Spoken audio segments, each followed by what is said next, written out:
ظالم بادشاہ اور نماز کی طاقت۔ ایک دفعہ کا ذکر ہے کہ شہر ایران میں ایک لکڑہارا رہتا تھا جو بہت غریب تھا۔ وہ لکڑیاں بیچ کر اپنا اور اپنے بال بچوں کا گزارا کیا کرتا تھا۔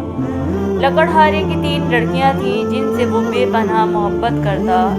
ایک دفعہ ایران میں شدید قحط سالی آئی جس سے لکڑہارا اور اس کی بیوی موت کا نشانہ بنے، جبکہ لکڑہارے کی تینوں لڑکیاں بے بسی اور لاچاری کا شکار تھیں۔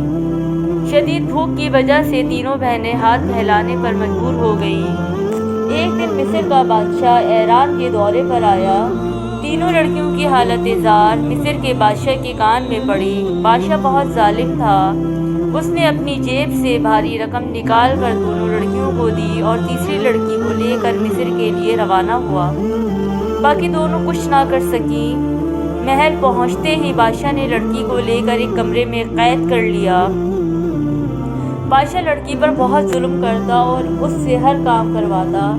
لڑکی بادشاہ کے ہر کام کرتی اور کام ختم کرنے کے بعد نماز کے لیے چلی جاتی۔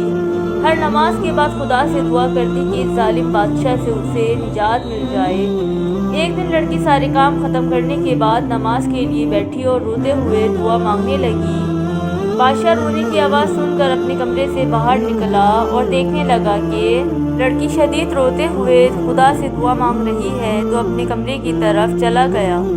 جب صبح بیدار ہوا تو لڑکی کو بلایا۔ لڑکی بادشاہ کی خدمت میں پیش ہوئی اور بادشاہ لڑکی سے کہنے لگا کہ آج سے تم آزاد ہو جاؤ۔